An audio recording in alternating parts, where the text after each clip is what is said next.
People are stupid. Live to tape.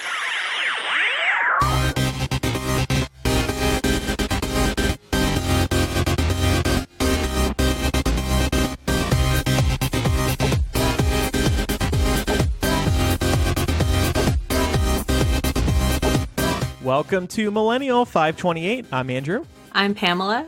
And I'm Pat. No Laura this week. She is on vacation. Laura and I actually recorded a Landy moments before she ran off to vacation, so she squeezed that in on Monday, but she's off to the Florida beaches. How fun. You had a little vacation I yourself, did. didn't you? I went somewhere very different to the Florida beaches. I went up north to Portland, and it's beautiful and green, and there are lots of mountains, and it was awesome. I love the Pacific Northwest. Mm-hmm.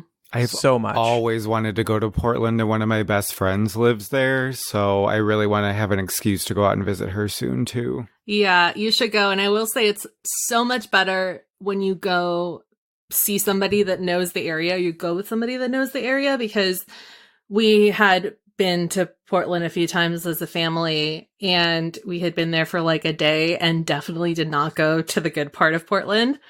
But my brother's been out there for a year now with his best friend. And so now they kind of know all of the best places to go. And so it was just such a different experience to really kind of experience the city from the perspective of somebody that, you know, spends all their time there. How many different coffees did you have? Because your Instagram had a lot, and I kind of lost count. So many. I actually, it was like, I don't know why I did this. I should have known not to do it this way, but I was like, okay, well, like, I don't drink beer, so I'm gonna drink all the coffee. And I did all this research on coffee shops that I wanted to go to. Like, I did some prime legwork on the internet, and I started going to these shops. I was like, this is not good. Why am I not finding the good coffee? And then I went to Stumptown because I knew that Stumptown was going to be good. Stumptown, like, you know, they have like prepackaged bottles that they now sell nationwide, and they're expanding. I know there are a bunch in LA, and they just make great coffee. And I started talking to the guy that was bringing me up, and I was asking him about like the pour over situation, because that's what I wanted to try. And then he was like, I don't know how much you know about coffee. And I was like, yeah, like, you can just get nerdy. It's fine. And so then I realized that what I should have been doing the whole time is just like picking one coffee shop and then asking everybody for their recommendations. So that's what I did for like the second half of my trip. And then I got the best coffee. So you should always ask the locals. So if you had to pick one coffee in Portland, what would it be? Well, I think that you should go to Stumptown if you haven't been before, but like, obviously if you live by one, it's going to be the same thing. I really liked Upper Left Roasters too. And they had a couple of different espressos, ready to pull. And then they also had a really good pour over list. Upper left, like upper left in the country. Yeah. Clever. I like that. And it's right by like some really cool hipster street, so if you want to go shopping after, you can. But yeah, nice. And you can watch them like roast the beans there if they're roasting, so it was really good espresso. And you went to Powell's, which is arguably the greatest bookstore in America. Well, actually, I'm partial to Strand in New York City, but it's similar, and it's so great. Like, my brother took me in there the first day, and he was like very gracious because he knows that I could spend all day long in a bookstore, and he just turns to me and he goes, we can literally go through every aisle if you want to, or here's a handy dandy map. And I was just so overwhelmed because there's so much. Yeah. You know, it's a you don't huge even know where to bookstore. start. Yeah. Let's call it the best bookstore in the upper left. Is that fair? Let's do that. That, Pam, is where I met Bruce Springsteen in October 2016. Otherwise known as the best day of my life. Did you find my tears of joy scattered across the bookstore? I could feel them as soon as I entered. There was just a magic in the air, and I knew that it was just remnants of your encounter with Beautiful. Bruce. I would probably cry if I went back there. I'd be like, oh my God, this is a meeting place. I will say though, if you're looking for used books, like if that's what you want to bring back from Portland, or you just happen to be in there and you're a big bookworm, I also went to this much smaller used bookstore called the Tidal Wave. And they're all actually used library books, but I picked up a bunch of books there because there's minimal markings, and all of the book jackets are really nice too because they've been wrapped for use at the library, and nothing was over $1.50. Oh, wow. So That's awesome. Pat and I have had a busy week because Pat is pretty much moved in here now. And it was stressful, but then I had a revelation. You'll never have to do it again. Yes, and he's paying half of my mortgage. That's great. Well, that's really nice. Right? That's what's like getting me through the stress.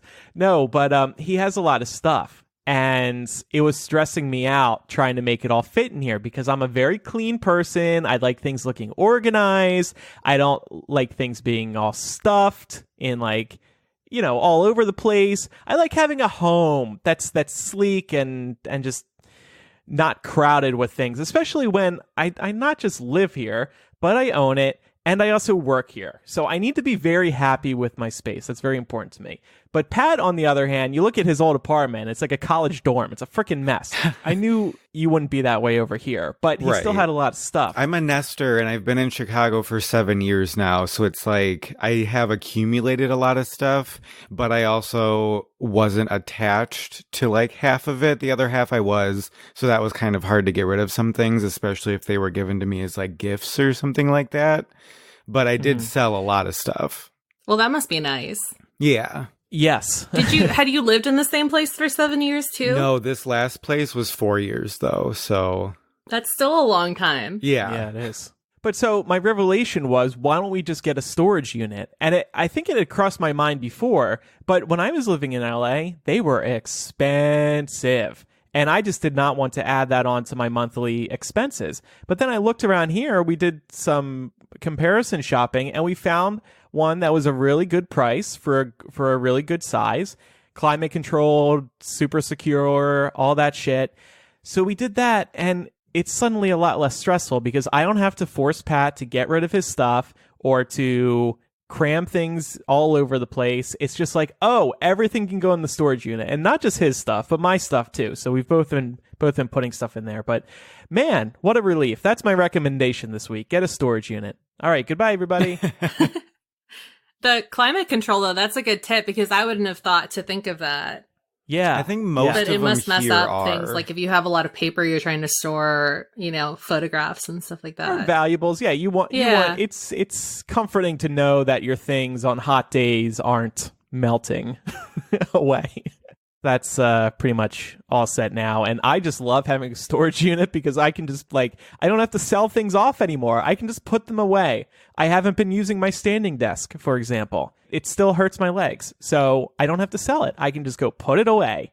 It's great. We also went to a wedding over the weekend, and it was a wedding for somebody who I did not know. Pat, when was the last time you probably saw the guy who got married? My cousin. Yeah, your cousin. When was the last time you saw your cousin? Easter when I went home. Okay, that's not too far. And then Christmas, yeah. But I had never met this guy, so I was like, why am I going exactly? But met a bunch of your family, which was nice. Yeah, a lot of my dad's side, which is massive to begin with, so I knew that would kind of be overstimulating. It was in the middle of nowhere, Wisconsin, so the chapel was like meh. But so we're seated, and they're playing like easy listening versions of top 40 songs. Yeah, like and Disney songs and something stuff. from The Lion King. Can you feel the love tonight? Like all piano, no lyrics. Yeah, that's nice. Piano, acoustic guitar, stuff like that. I'm like, okay, sure, fine. But then the wedding starts, and she walks down the aisle to Shallow. From A Star Is Born. I think Pat look at each other like, what? Is this for real? And I was kind of checked out of the wedding from that film because that was so ridiculous. I'm trying to think about whether or not I would classify that as a romantic song. It's a song from a movie in which a guy kills himself. That's right. All I could think about. Now I'm just thinking about what that says about their relationship or what they think that says about their relationship. Yeah. And she was just probably like, oh, it's a pretty song. I really like it. But to me, thinking about that movie, I just think about suicide. So hearing that, I could not believe that. You were disturbed, right, Pat? Yeah, I was just like, this is the weirdest song to walk down to. Like, you literally could have picked anything, and you picked Shallow. Like, no. I was ready to walk out of the wedding as soon as that started. So many Ed Sheeran songs. Right. Right. Anything acoustic, really. Like, anything. And we stayed at Pat's parents', and I didn't know this until the moment we were leaving my apartment, but his parents have a rule at their house where couples cannot sleep in the same room unless they're married. I'm glad you brought this up because one of the other things I did in Portland was I met my brother's new girlfriend, and it turns out they're coming to visit in like 3 weeks. So I'm going to see him again real soon. But on top of my mom having a smaller house, like it's kind of this weird thing where it's like, do I put her in the living room or do we put them in like my brother's room? But my brother only has a full-size bed. So then my brother was like, well, you can just put two mattresses on the floor. My mom was like, well, that's kind of weird because then we'll have like a blank bed frame. So wait, to be clear, your mom is not okay with it? Well, I think that like my brother didn't really give her the option. He was just like, oh yeah, Sierra and I will just sleep here. Or I probably shouldn't have said her name, but anyway. Oh, it's fine. Yeah. So I just find that so old-fashioned, and I'm a little annoyed that Pat didn't bring it up to me until literally as we're walking out the door. I legit thought I did before. Because I had been on the fence about getting us a hotel room or not. For a month, I was like, should we get a hotel room? Should we just stay at your parents' place? I don't know. Anyway, my dad is actually the same way. My mom doesn't give a shit, but my dad did not let my sister and her now husband sleep in the same bed when he was over. He did not let my brother's girlfriend sleep in the same bed as Ryan when they were visiting a couple weeks ago from Florida, and he's always been that way. However, straight couples, that's a big no-no. With me, he does not give a fuck. Pat's been over. My ex has been over. It does not get brought up at all. And well, at least it's not a double standard in terms of genders, because I feel like my brother just didn't give my mom the option to say yes or no. He was just like, well, we'll just sleep in the same room wherever you want to put us. But if I had, brought a boyfriend home and my bed is definitely big enough for two people, she would have been like, oh yeah, like he can sleep in the living room. Yeah. Well, for my dad, it is a double standard. But I don't know why he doesn't care with me. Maybe because I'm the oldest and I have been living on my own for 11 years now. I don't know what it is. And we can't get pregnant no matter how hard we try. Yeah. Or maybe they don't want to talk, I don't know. They don't want to bring up awkward conversations. But your parents are cool with you being gay, so it's exactly. the same thing. Yeah. Yeah. It's always been a little bizarre to me. But I've also said to my sister and brother, what the fuck? Why does he do that? It's just, and he likes to play by certain Catholic rules, I guess, but not all of them. So it's a very weird situation going on, in my opinion.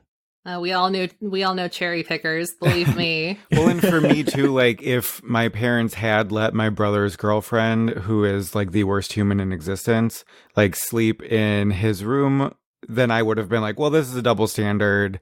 No. But because they do make her sleep in a different room, then I just didn't say anything, Yeah, because it's just a house rule, so I guess that makes sense. Pat wouldn't have even slept with me if we shared the same bed that night anyway, because he passed out on the basement floor that night. He was so drunk after the wedding.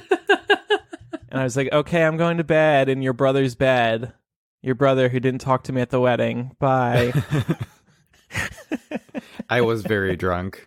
Anyway. Oh, and the one other thing I wanted to mention about the wedding, and this is another reason I couldn't take it too seriously, is because they brought up during their speeches at the reception that they had only met each other 2 years ago. I'm just like, why are we here if they only met 2 years ago? I'm sorry, but they're probably going to be divorced in a couple years. I can understand fast engagements in when you're older and more mature, but she also is still in college. She turned 21 after they got engaged. and they were engaged after less than a year of meeting, which I understand can definitely work out for some people. But the fact that she is so young, he's 3 years younger than me, so he's 26 then. So a 26-year-old and a 22-year-old getting married, yeah, it can definitely work. It just seems very fast for the maturity level of that area. Yeah, because she doesn't probably have as much life experience as she thinks. Were they at least living together for a while? Because I think that that's like the prime like mistake any couple can make is just not living together before. Yep, not living together. She was living in her parents because she's still at college and working at a movie theater. Wow. Wait, like they still... I don't think they have a place now. Like maybe they're getting an apartment, but from what I heard in my family is that he was just planning on moving her in with him in my aunt and uncle's house. Oh boy, wow, that is so that's Wisconsin. Which they are very, very well off as my aunt and uncle are, but that's so their house is big enough for it. It's just you don't want to be newlyweds and living with your parents. But also because it's still, I don't know how strict the parents are, but it's like you can't really make your own rules. And if you have meddling family, then that could cause issues for, you know, your relationship with your partner. Right. So, which I think they'll be pretty laid back and let them kind of do their own thing. But I don't know. To me, it would just be like, I'd want my own space at that point. Like I'm married. I want my own space, you know? Also, just wanted to mention here at the top of the show really quick, we spoke about Equifax. I guess it was probably back in 2017 now. There was a massive data breach that exposed hundreds of millions of Americans' social security numbers and other sensitive data. Now, thanks to a class action, you can file a claim to collect on the $700 million settlement, which contains a $380 million consumer fund as part of the class action lawsuit. So I actually did this. You go to EquifaxBreachSettlement.com. The site is not run by Equifax, by the way, so you're not handing over your data to them again. You give your last name and the last 6 digits of your social security number, so it's easy to do. And then it'll tell you if you're eligible or not for $125. Woohoo! Did you try this, Pam? No, I haven't actually, but I should. Yeah. I did. So are you eligible? Yeah. Oh, nice. Yeah, I did too, What'd but I've heard that it's really hard to get that full amount and that most people are only going to get like $5 from it. So you might as well choose the like 3 years of credit monitoring. No, fuck that. You can get credit monitoring for free anyway. Yeah, I was going to say my bank does credit monitoring. Right. So it depends on how many people fill out this class action lawsuit form. However many people fill it out, it's going to be split up to $125 per person. So we'll see. We're going to have to probably wait a while. If you actually spent time fixing shit after your data got leaked, you can get another $25 per hour for a total of 20 hours. However, you would have to provide proof that you spent all this time securing your data or changing your personal information or something like that. So that part would be difficult. But this other part, just going to the website, putting in your last 6 digits of your social and your last name, you can fill that out pretty easily and then get a check for some amount. I guess we'll update everybody once our checks come in. I'm still hoping it's the full 125. People are lazy and forgetful, and a lot of people won't do it. Okay, so before we get to the news, let's actually hear from Laura for a moment about this week's sponsor. Hey guys, Laura here, quickly stepping in to hear a word from one of our sponsors, FabFitFun. The 2019 FabFitFun Fall Box is now on pre-sale. FabFitFun is a women's lifestyle subscription box filled with full-size premium beauty, lifestyle, fitness, home, and tech products sent straight to your doorstep each season.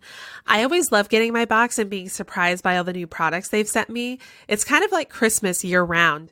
Each box is customized to your specific interests. FabFitFun delivers the seasonal must-haves you need. The Fall Box is the perfect way to treat yourself or others and get yourself ready for autumn with FabFitFun's carefully curated box of products. This box has everything you need for your best fall yet. Save money on quality, full-size products today because these deals do not last long.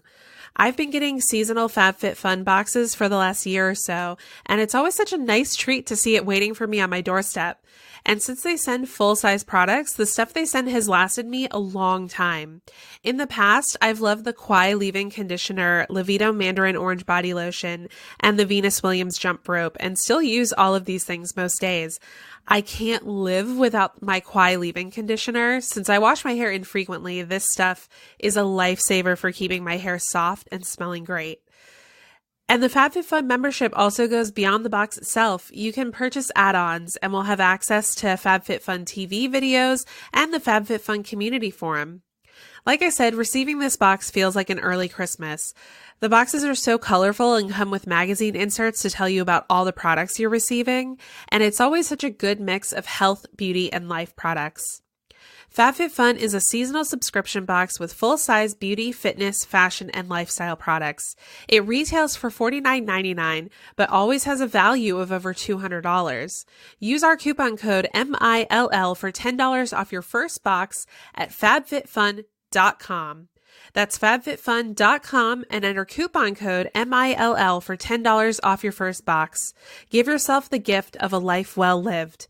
Head over to fabfitfun.com and enter coupon code MILL for $10 off today. All right. Thanks, Laura. Time now for some news. Pam, you're going to kick it off today.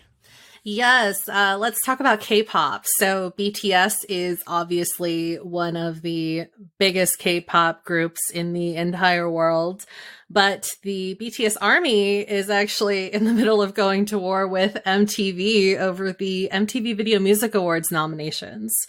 So VMAs have been around for a while, and they actually just announced their full list of nominees this past week, where they unveiled a brand new category dubbed Best K-pop. And nominees in this category include the likes of Blackpink, NCT 127, and of course, BTS. So a brand new category specifically for K-pop might seem like a great idea to some, but the ARMY specifically aren't happy about the fact that this might be a clever way on MTV's part to make sure that BTS still gets nominated, but isn't nominated in other categories.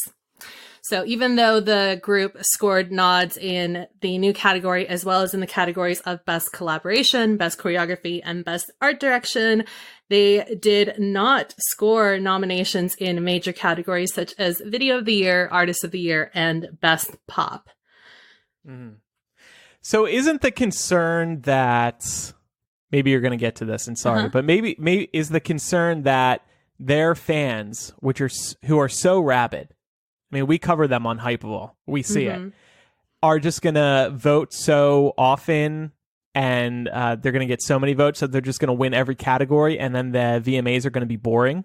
So this is actually the first thought that I had. The fans, just to kind of get to the point here, basically they're arguing that it's racist and xenophobic, at least some are, to, create a new category so that they won't have to put BTS up for some of these bigger categories where they kind of actually probably should have at least scored a nomination, especially when you take into account how big of a year BTS has actually had. Notably, BTS, I don't know if you guys remember, earlier this year, their music video for Boy With Love actually broke YouTube's record for the most views in 24 hours. And that particular music video specifically has more views than any other video nominated in this year's Video of the Year category. But regardless of what you might think and whether you agree with fans or you disagree with fans, my first instinct was kind of what you were saying, Andrew, which is that, putting BTS up in all these categories because their reach is so vast basically just means that they're probably going to sweep. And while that's really exciting for the BTS army, it's not so great for other people who send their clients to these award shows. I mean, we saw this every time the Twilight Saga was up for the movie awards, Yep. It's like every year was the same thing, like Twilight. And it's fun at first because it's really funny, but then it just kind of gets really boring.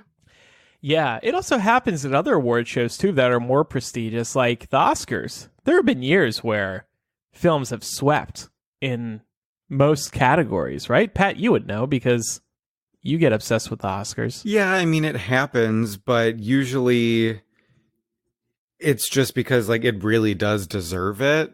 And I do think that just with BTS's following, they probably do deserve it.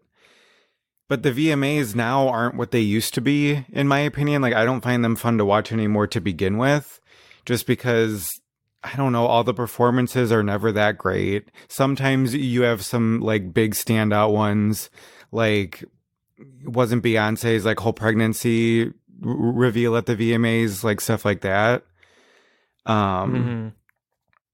Yeah, that was a big one. I don't know. Or like Justin Timberlake reunited in sync there, and Britney Spears made her big comeback there twice. Right. So, and I just wonder, like, they do have some good moments. Also, because I haven't watched them in forever, aren't there genre awards anyways?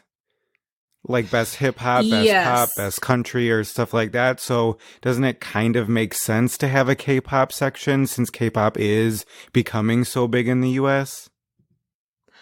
I think so, but I do kind of agree that it's kind of a weird look to just because, you know, they're not being included in a lot of these bigger categories with what people would describe as like Western acts. Oh, okay. And I believe that something similar happened too when MTV announced the Latin category, where sometimes, you know, maybe not even on purpose, they'll nominate something as like a Latin pop song, but even though it's kind of transcended the Latin genre and kind of moved over into mainstream pop, it's not necessarily recognized just as a pop song. It's just like categorically, you know, this ethnic category. And, you know, that's it. Like to the average listener, I don't think it is that way. Like, I don't think anybody would look at, say, Havana by Camila Cabello and say, oh, that's like just a Latin song because it's crossed over. Right. But at its heart, it is. So it's like, how do we decide what is what? You know, this reminds me, since we're all Harry Potter fans here, Harry Potter was the reason that the New York Times created a children's bestseller list, because Harry Potter was eating up the fiction bestseller list. I forgot about that. Yeah, I just pulled up the article actually when the New York Times announced it in June 2000, and they were honest. They said, yeah, Harry Potter's really popular. We need to do this before the next book is out. So here we go. But yeah, I mean, I understand. I think it makes sense to me. And K-pop is so big right now that they probably should have their own category. I can see why fans are upset, but I also think that they, take it in stride. You're causing the VMAs to create a new category. That's kind of cool. That's definitely another way to look at it. Here's some nice news. Sign of the times, I would say. Some states are starting to give students the option to take mental health days. Lawmakers in 2 states have recently recognized the importance of the mental health of their students by allowing them to take sick days for just that. On July 1st, a law in Oregon went into effect, giving students 5 mental health days in a 3-month period. In 2018, Utah changed the definition of a student's valid excuse to miss a day to include an illness which may be mental or physical. And according to a recent study, teenagers named depression as a problem among their peers. They also blamed their anxiety on politics or climate change. And in Oregon, the bill was supported by several teens. One recent graduate told the Associated Press that the bill was inspired by politically active students in Parkland, Florida, and that she and her peers wanted to address mental health issues in schools. So I think this is really cool. I can't imagine having these in school when I was a kid. It may also just be the beginning of a trend as stigmas around mental health are lifted, because it used to be like, oh, you can't talk about your mental health issues. You can't talk about being depressed or having anxiety. But now, slowly but surely, people are more open to speaking about it, kind of like we are here on the show. I do wonder if administrators worry that these days will be taken advantage of, like sick days. So if you add on mental health days in addition to sick days, then kids could be taking off more, could be playing hooky, really, more days a year. So I don't know if we're going to see a lot of this very fast, but it it is something that definitely needs to happen. Yeah, maybe, I don't know. I'm sure that to take like 5 days off in a row, because that's a whole school week. It might be one of those things where, especially if you're taking it around, say, a big test week, you might have to have a note from at least like the school guidance counselor or something. Yeah. I could see rules being imposed like that because I don't know. I don't want to dismiss anybody's struggles, but I do kind of feel like my one worry with mental health being so out in the open is that sometimes like kids especially are more prone to misdiagnosing themselves. Yeah. So like it's really easy to say like, oh, like I have so much anxiety over this, but it's like, oh, but like you don't really have anxiety, you're just nervous and that's okay. Right. Yeah. And I think that the questioning of them, like the kids abusing it, ultimately that falls back on the kid. Like if they're going to abuse the system and take all these days, and then if they fall behind on their work or miss an important lesson and don't make it up, that's really on them then. So Yeah. you kind of dig So yourself fuck them. into your own hole if you abuse the program. Mm-hmm. Yeah. Also, like falls onto the parents because until you turn 18, you can't call yourself out sick. Right. So like they will call your house. Right. That's true. Yeah. And like my mom, for example, like it took my parents a really long time to realize that like I wasn't joking when I said, you know, I was suffering from XYZ. And especially when I was growing up and in high school and stuff like that, my mom's like, oh, like you're feeling a little funny here, take the Pepto-Bismol to school, have fun. Oh my God. Yeah, same. Yeah, she's like, you don't have to miss school for that. Oh, geez. Yeah. Those things are changing now, so that's good. Yeah. More workplaces, of course, need to add mental health days as well. I mean, schools, for example, need to add them for the teachers if they don't have them already. Imagine taking care of all those kids. My God. Yeah, I have a cousin who's an educator and he's pretty young. He teaches high school. I think he's like 25 or something. Mhm. And I can tell that sometimes he takes the work home with him. Yeah. Especially because he was working in Texas and I think it's like way worse over there because they're a little bit more conservative, and he was, you know, championing for a gay straight alliance at the school. And it's just like when you have like all of these kids that are tugging at your heartstrings, I imagine it's very hard to leave that at the door. Yeah. If you all listening have not taken a mental health day, give it a try. And I'm dead serious. Just fucking relax one work day. And unplug. Unplug, yes. Like, don't check anything. Yeah. Just tell, like, the important people where you've gone if you're going off the grid, and then just, like, don't check your phone.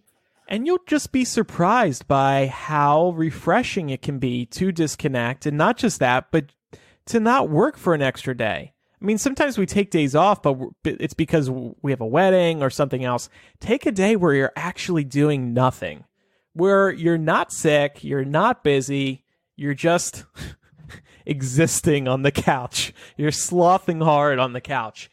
And when you get back to work, it can feel really good, especially, of course, if you're taking like a week-long vacation like Laura is right now. Well, speaking of unplugging, let's talk about one of the most popular social media platforms, Instagram. They're in the news again, this time for going on a meme page purge. So on Friday, Instagram deleted around 30 meme pages with a combined total of 33 million followers. And interestingly, Instagram did not offer up specifics for the owners of said pages with regards to why their accounts had been deleted. Users with deleted pages were instead met with a vague message when they tried to sign in, which read, quote, your account has been deleted for not following our terms. You won't be able to log into this account and no one else will be able to see it. So obviously these people are understandably furious, and many have taken to Twitter to sound off about how they're now out tens of thousands of dollars in revenue earned through advertising and sponsored posts from these pages, which they no longer have access to. One young user in particular actually revealed that he'd made $30,000 in revenue so far from his now deleted page at Autist, I think that's how you pronounce it. Money that he was actually saving up to pay for college with. So that kind of sucks. Later on in a statement to the Daily Dot, a Facebook spokesperson said these accounts were disabled following multiple violations of our policies, including attempted abuse of our internal process. But they didn't go into more detail than that. So it really kind of still remains a bit of a mystery. One thing we do know is that the decision seems to be final. So that sucks for them. The most popular theory online, though, is that the mass purge might have had something to do with the fact that many meme pages actually steal and post content without getting permission from the original creator. And this is actually the subject of much discussion earlier this year during the Fuck Jerry movement. I don't know if you guys remember this, specifically calling out the accounts Fuck Jerry and the Fat Jewish for notably making their careers and lots of money out of stealing people's content online. So yeah.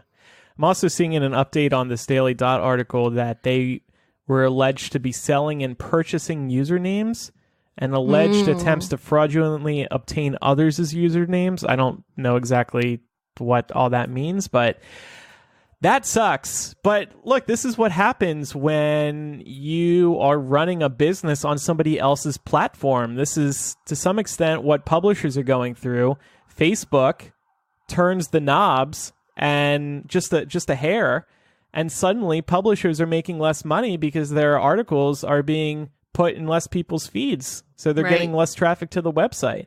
Even with YouTube and the AdSense and, you know, how the algorithm, software, baby. Yeah, the algorithm favors more uploads.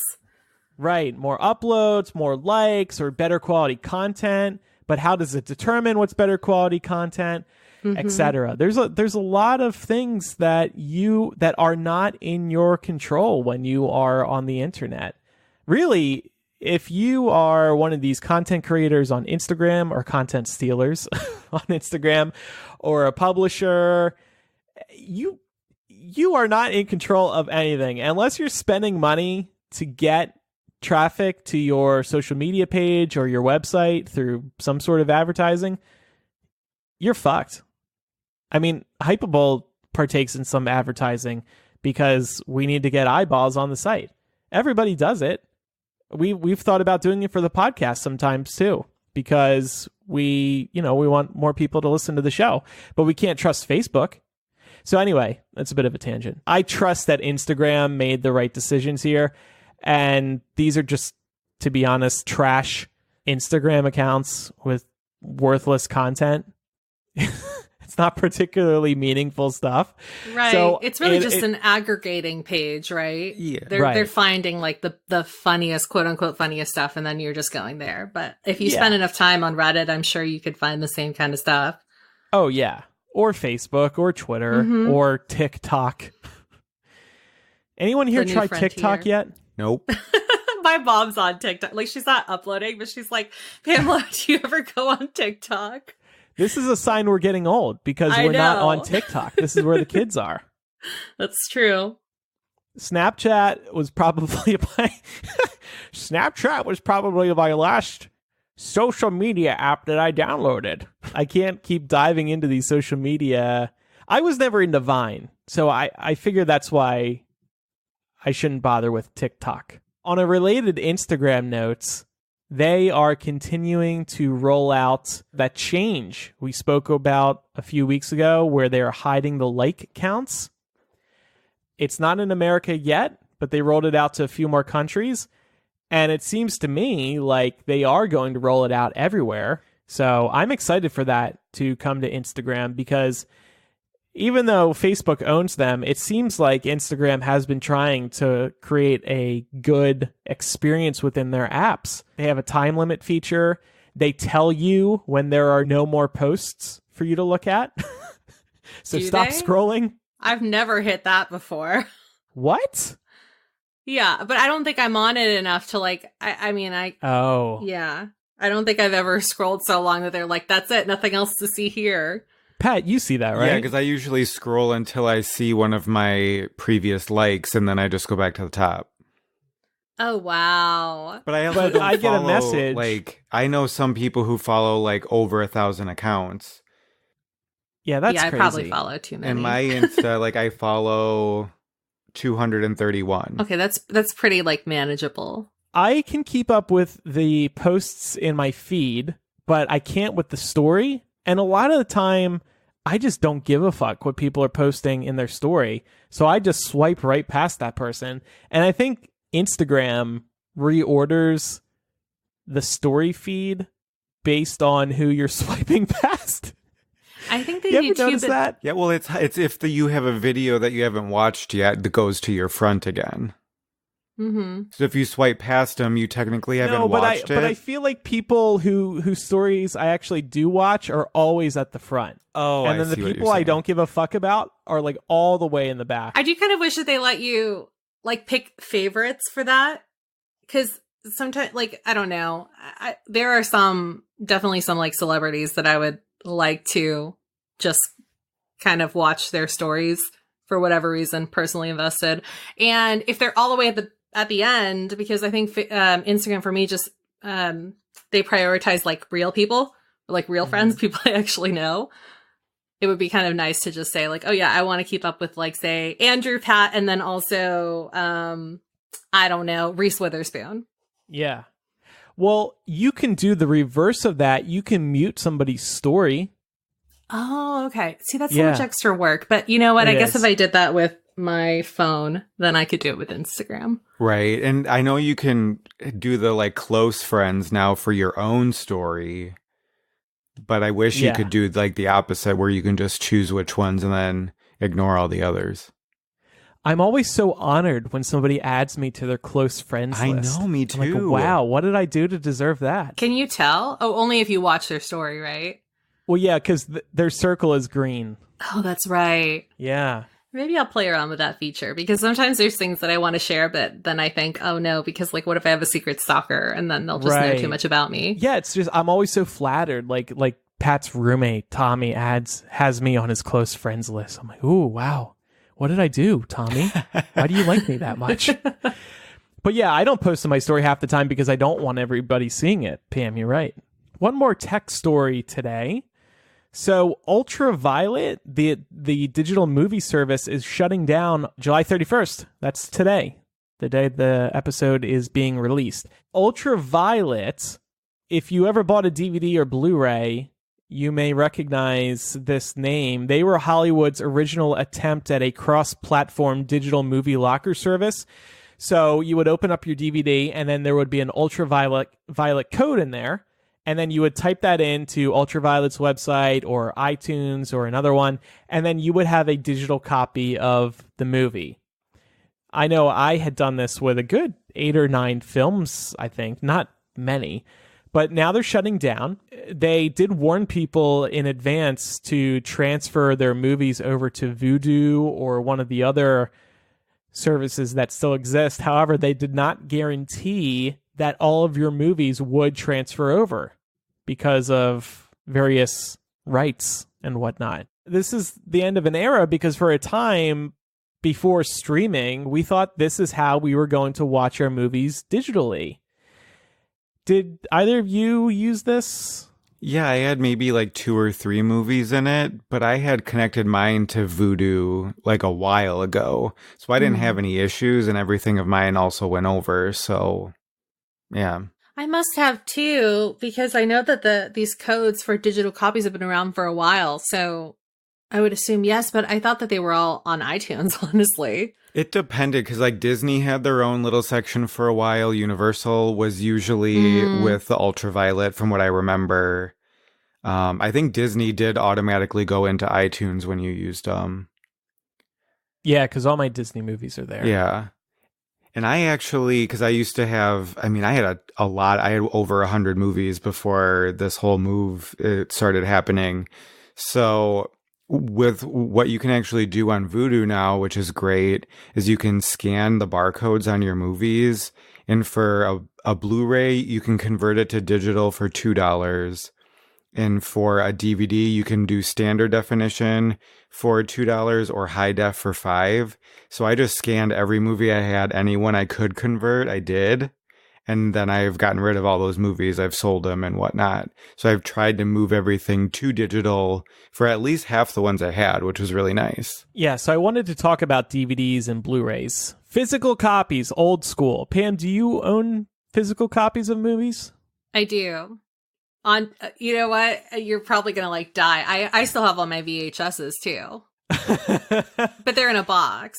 Yeah. But and has it ever crossed your mind to DVDs, sell yes. them, or is there a reason you don't? No.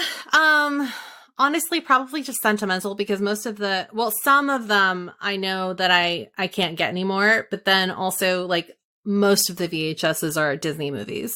Mm-hmm. So it's kind of like a cute little collection thing. I'm sure at some point I'll, give them to somebody or I'll sell them, but it's not really on the top of my to-do list. Yeah. Do you have a pretty big DVD collection though? And it's out of sight, out of mind for sure. I did ask Pat to try and get rid of some of them. I think you were planning on doing that anyway, and there's still a box here, but I don't care because they can go in storage. Ha ha ha. Everything's great now. See, that's why it doesn't bother me because everything's in storage. Well, see, and I actually have a habit of like at my old place when I was bored and I couldn't find anything on Netflix or something, I would just walk over to my shelf and grab a movie and put it in. And I do that regularly.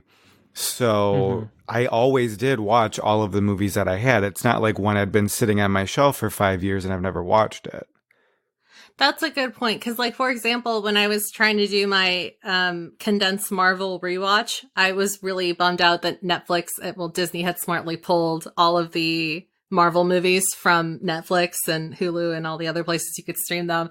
And then I remembered that, we definitely had all of the Iron Mans and the Captain Americas. So I just had to walk over to my DVD shelf and pull those out. Didn't have to spend money on renting them. So that was nice. Yeah, and I think once Disney Plus comes out, I will go through the movies that I do still have and get rid of all the Disney and Marvel and stuff like that because Disney also blocks you from converting all those. So I'll at least have them on Disney Plus. I know I'm going to be a lifelong member to that. So it just makes sense that I wouldn't need to keep the physical copies then. This is why people are weary about digital copies, whether it be an ebook or a movie, TV show, whatever. You don't really own that. They can take that away whenever they want. Similarly with music, we're all streaming music now. We're not buying CDs. So it is scary, the thought that all of our stuff could be taken away from us. Right. But on the other hand, they would be idiots to do that because Pat just said he's going to be a lifelong subscriber to Disney Plus. He's going to give Disney $6-7 for the rest of his life. Why would they want to shut that down? On the other hand, there is always that chance that they could do that. Right. Yeah. I do worry about that with music more, honestly. I think that just because it means more to me. But also, like, I'm sure that both of you probably remember this. There was a time where, like, say you didn't have your iTunes music saved on an iPod or an external hard drive. Like, if you got a new iPod, you couldn't transfer that over. Right. You literally had to buy the song again. Yeah, I did the whole thing where I getting a new computer where I would change my iPod into an external hard drive to save my iTunes in it and then put it on But the then new you'd computer. have to like rip all the songs. Yeah. Yeah. There was an app called Snooty, iTunes spelled backwards, that would take all the music from your iPod and bring it to your computer. And it was like the coolest thing ever because you were getting around Apple's system because you couldn't just click and drag from iTunes off of your iPod. You needed to have those stored on your computer in order to bring them from device to device. I used to do that with podcasts too. Like I used to listen to this musical theater podcast, and like iTunes didn't always give you the whole. Like they started deleting episodes after a while, like back in the beginning, back in the old days, in the caveman era.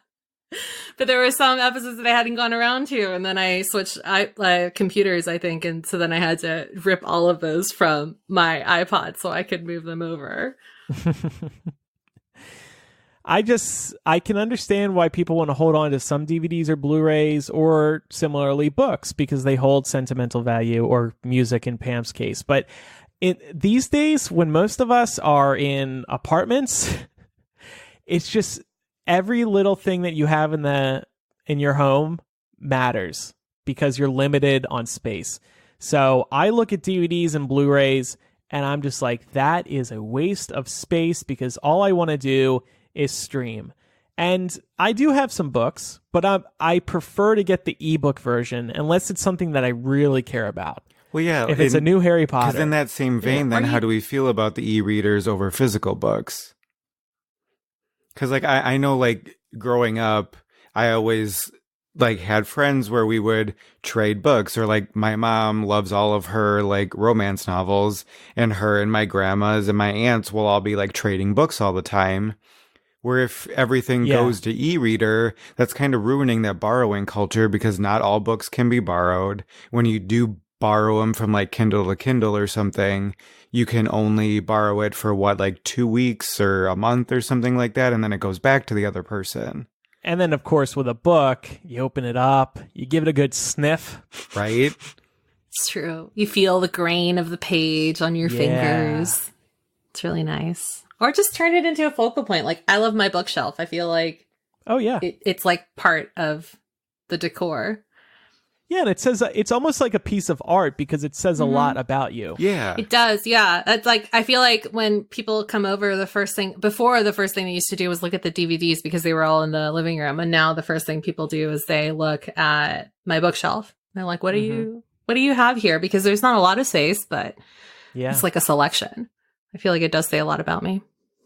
The reason I like ebooks is because if I'm traveling, it is much easier to bring a Kindle instead of a physical book. So much easier. Unlike, you're not bringing movies with you or video games or CDs. I guess you used to when you had a CD player. But you do have to bring books with you when you're traveling. And they are too big to bring with you. So I love the Kindle for that reason. Yeah. That's a good point. Because I did bring a book to Portland, but I was constricted on the size. So I didn't bring the book I wanted to bring. I brought something smaller. And when you bought a book or two from the bookstores you went to in Portland, were you like, oh shit, where am I going to put this?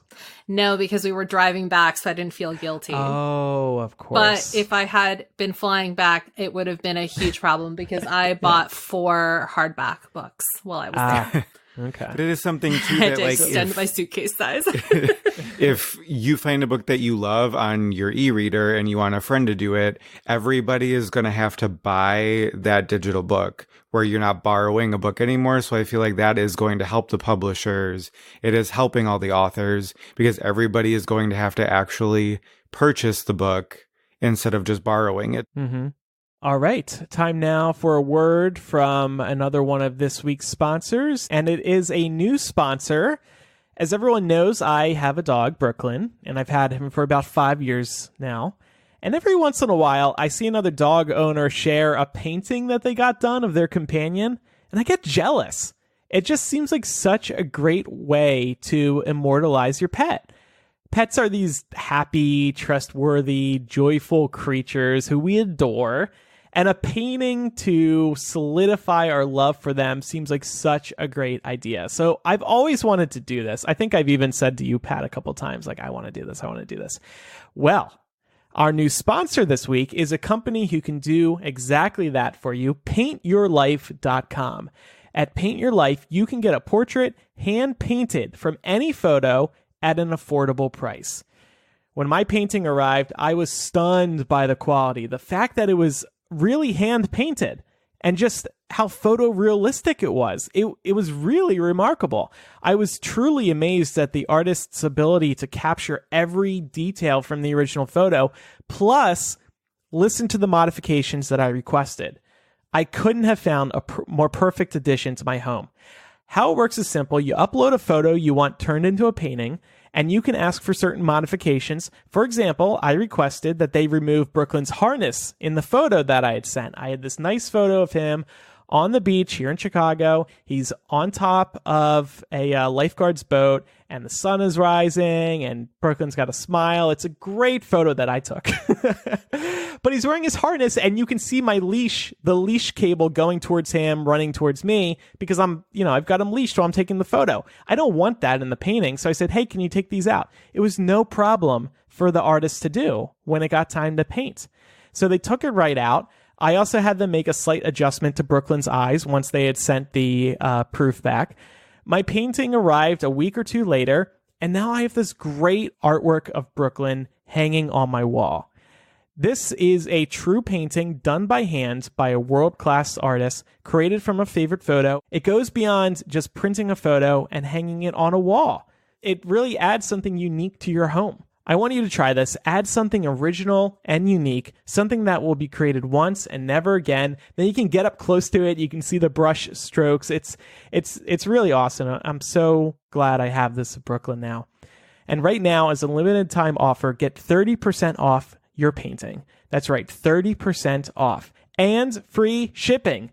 To get this special offer, text the word MILL to 484848. That's MILL to 484848. Again, MILL to 484848. So easy. Message and data rates may apply. You upload your photo, you give them some suggestions for the photo, you're done. You get the photo, you can add a frame too if you want. It's so cool. If you don't want to do it for yourself, get it for somebody as a gift. They are going to freaking adore this, I promise you. Yeah, the photo really does look so good. And you know what, Andrew? Yeah. We're going to have to get one of Charlie. If you want, Charlie, Pat's cat, is moving in tonight, actually, after we record this episode. Yes, she is. Time now for a couple emails. We have one regular email, then 2 confessionals. Pat, do you want to read this email? I know you liked it.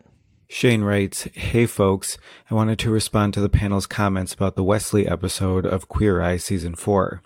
Understandably, you all think that, out of context, it is strange to have the subject of the episode meet with the man who shot him. However, there is a cultural element that you all missed. Everyone is aware of the angry or ignorant black man and angry or ignorant black woman stereotypes, but Karama wanted to take an opportunity to use his platform and work against those ideas. W.E.B. Du Bois referred to a double consciousness or two-ness in his writings. We, as black people, have to be possessed of an alter ego of sorts, which allows us to move from culturally homogenous to culturally heterogeneous spaces. Karamo has, to an extent, discussed this in interviews and obviously wanted to take this opportunity to highlight the fact that we grow and learn and evolve in a multifaceted way. In that brief moment, he did some of his most valuable work on the show yet. It's easy to find memes and clips of black people speaking or expressing ignorance. The internet loves it. It's also easy to see minstrelsy in TV and film. Tyler Perry. So while I went into the scene feeling one way, I saw it for what it really intended. It was moving and really meaningful to see a group of black men sit together in a nice setting and have a reserved conversation that ended in acceptance, forgiveness, and gratitude. It was a scene that featured black men displaying emotional intelligence, which is something that Trump and his goblins think that we, black people, are wholly incapable of possessing. Shane, that was a great email. Thank you. I didn't think of it that way, but that was a great point. I still stand by my feelings that it was surprising and shocking, but you bring up a great point that it's rare to see these people sitting together in a nice setting and just trying to work things out. It was nice. It was nice for sure. Yeah, and I fully agree that that is one of the best moments to come out of the series so far. Just the way that they were all able to sit together and talk was beautiful, the way that everything turned out in the end. Time now for a couple of confessionals. This is a lighter edition of the confessional. Pat said, add some confessionals. I like these. And I look through them, and I'm really glad that people submit what they do. It means a lot that you, even though it's anonymous, that you trust us with what you're sharing. So thank you. We do read them. We do reflect on them. We do debate airing them on the show or not. Sometimes we don't air them because we're not sure we have anything to add that would do justice to what you are saying. That said, we get some that we do feel are appropriate to air. Here's one. Sunday night, I got stung by a yellow jacket in, to quote Fred and George, a place I don't generally display to the public. It wasn't really bothering me too much in the last couple of days, and then this morning, it started to itch. A lot. So I took a Benadryl and stuck an ice pack down my pants, and I'm walking around my office like nothing is wrong. I thought someone else besides me should know about my plight. I am so sorry, but I also wonder, how did the bee sting you in a place you generally don't display to the public? Maybe they were sunbathing in the nude. Ooh, That's what I was going to say too. Happy summer. Maybe a nude beach or in their backyard. The possibilities are endless.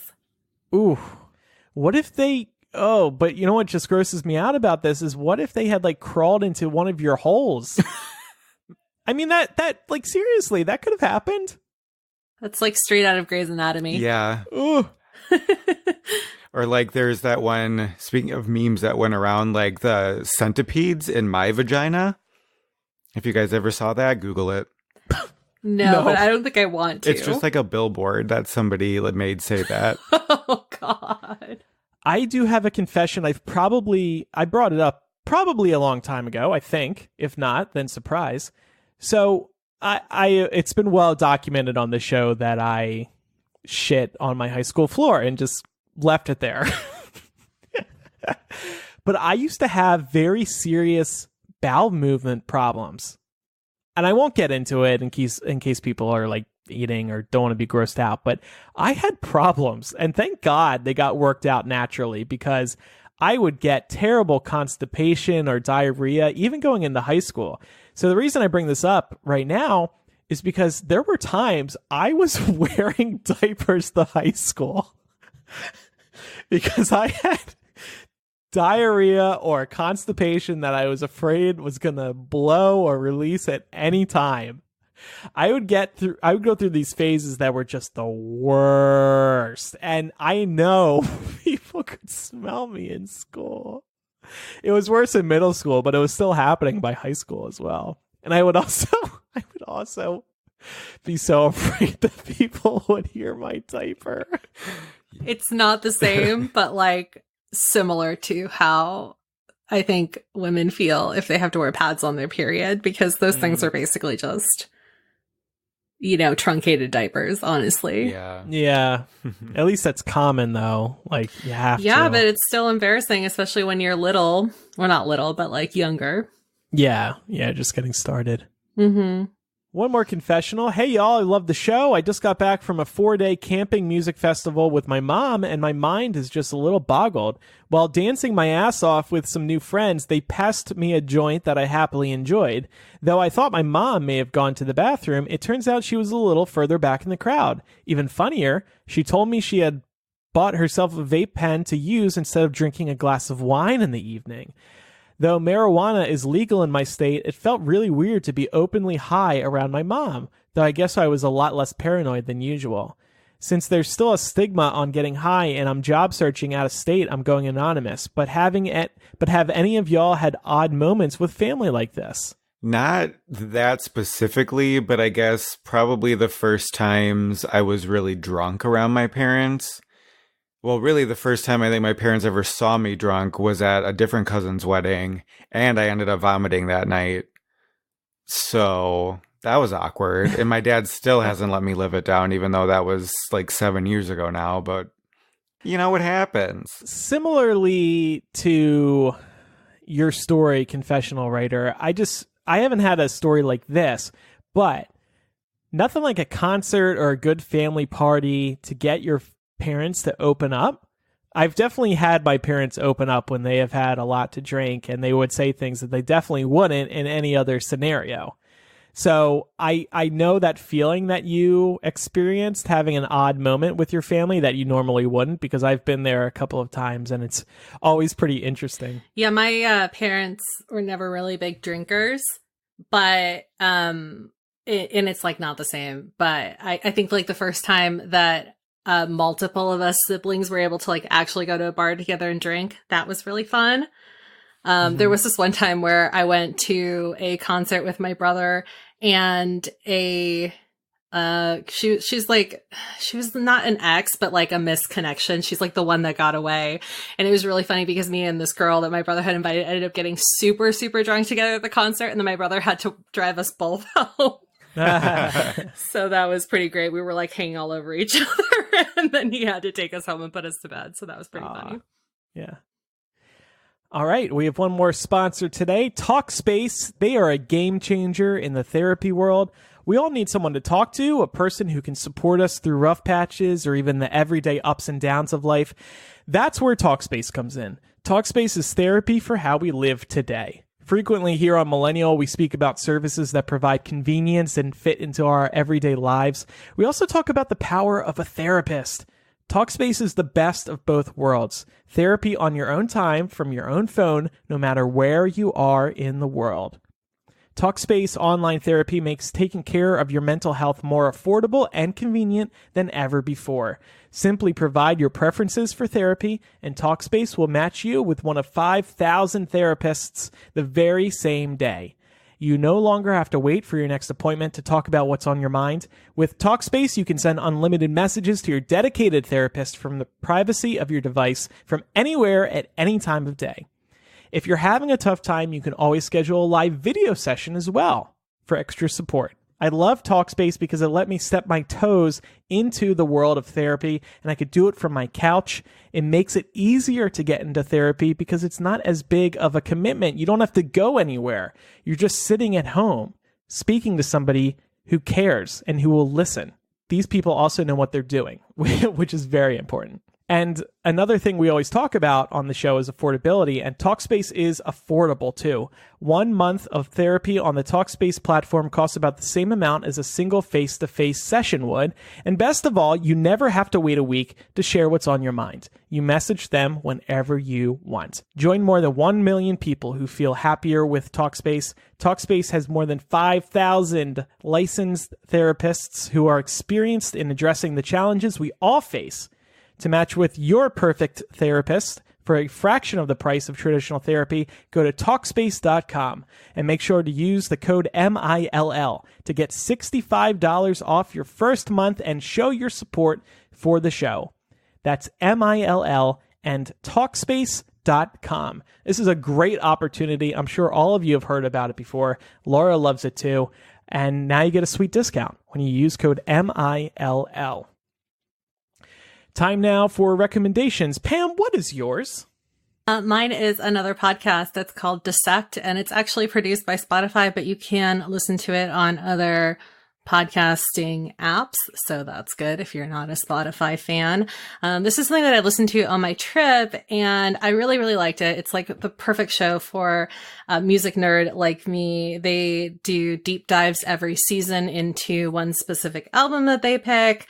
So I listened to the 2 seasons about Frank Ocean's Channel Orange and also Blonde, which was his last release.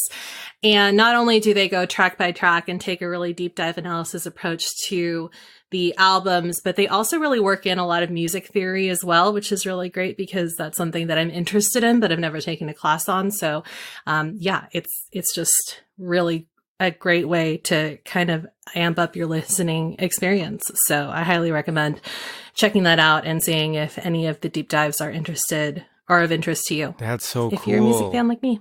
I would love to do that. I'm definitely going to check it out because I have a podcast.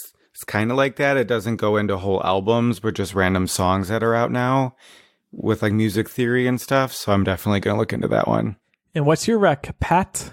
That I think everybody and their mom and their dad, just everybody needs to watch Lizzo's NPR Tiny Desk concert. It came out on Monday. It's incredible. She's incredible. She is just always so real and funny. She jokes during it. She does 3 of her songs that are really popular right now. It's just super entertaining to watch. Twitter was lit on Monday morning when that got released. As they should have been. I agree, Pat. It was so good. So and also, good. I think you listened to Pop Culture Happy Hour too. Yeah. I feel like they've been hyping that up for like a month. Yes, so I've been they have. waiting for it.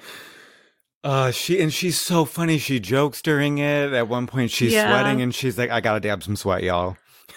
Yeah, she's like, me and my tiny ass desk where I can barely fit one thigh underneath. I was like, yeah, goals, same Lizzo. Can relate. God, she is incredible. I love her.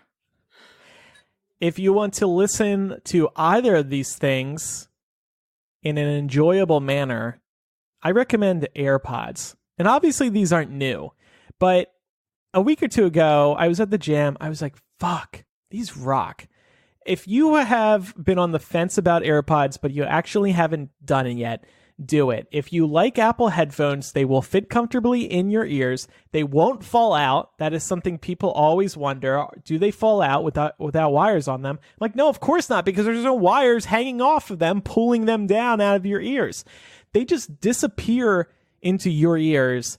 And if you're at the gym, it is a godsend, because then you don't have wires bouncing up and down when you're doing cardio. Also, the sound quality is fantastic, and the first time you put them in and listen to music, you're like, this is unbelievable. It almost feels like there's nothing in my ears. That's how I feel, at least. And they work great. Pam, do you have them yet? Yeah, I do. I was going to say that I was really impressed by how long the charge time lasts. Like, they charge really fast, but also I don't have to charge them every day. Right. Yeah. So they hold 4 hours each AirPod, and if you really wanted to extend the life, you could only use one of them at a time. So 4 hours in one, 4 hours in the other. You can also use them to talk on the phone. You can contact Siri with the newer AirPods, and the case that it comes with also charges them, and that holds like 12 hours of juice. Right. Yeah. So it's very convenient. Also really good for girls, because like if you don't have pockets but you have a bag and you don't, it's kind of hard to have, like, say if you have a backpack, to have like your phone plugged into your headphones in the backpack because you have nowhere else to put it. It's great. It just completely takes care of that problem, because you can put both things in your bag. Yeah. And then you're really hands-free. Wireless headphones are, of course, the future. And when these first came out, everybody looked at them and was like, they look stupid. But now they're becoming fashion statements, just like all of Apple's other devices did. They look stupid at first, then everybody starts wearing them, and we all get used to them. And then before long, they're cool. Yeah, I love mine too. And I'm a runner. I like to go running. And I always had the issue where the wires one of them would always pop out all the time. And with the AirPods, I have never had one even move once while running, no matter if I'm doing sprint stuff, if I'm doing distance. Like, they really do stay in, though I weirdly always have a fear I'm going to lose one in the toilet when I like flush it at work. But that's never happened, and I really hope it never does. Couple other things really quick. You can tap on them to pause music or to go to the next song, so you don't have to pull out your phone. That's nice. With iOS 13, you're going to be able to stream to 2 sets of AirPods at once. So you and your friend, let's say you're sitting on a plane or something else, you want to listen to the same song, no problem. You don't have to split up the AirPods. You both get to listen, which is super cool. I actually love that, because I roll with the headphone splitter when I travel. Right. This is the end of the headphone splitter. Apple's killing it. It is kind of romantic, the idea of a headphone splitter, though, but I'll take this for convenience. Pam, what's coming up in After Dark today? Should millennials without children be able to go to Disneyland? We're going to talk about it. People are shitting on adults going to Disney, and I don't like it. Mm-hmm. Please follow us on social media. You know who also is on vacation this week? Jewel. And now I have to make the social media clips for both podcasts, and that takes a lot of work when you don't know when you don't know what you're doing. So please follow us on social media and appreciate the posts. Millennial Show on Instagram, Twitter, and Facebook. You can also email us, millennialshow@gmail.com. We would also love your support on Patreon, patreon.com/millennial. I said at the top of the show, Laura and I recorded a Landy. If you're missing her this week, there's another 30 minutes of show for you waiting on Patreon. We also have a breaking news installment, a recent one, in which we talked about Mueller's testimony. And you also get access to our live streams, our planning docs ahead of time, so you can see what's coming up. And we post some random content on there from time to time as well. And of course, you get After Dark and Mega Millennial, which is ad-free Millennial. Thanks, everybody, for listening. I'm Andrew. I'm Pamela. And I'm Pat. Goodbye. Bye.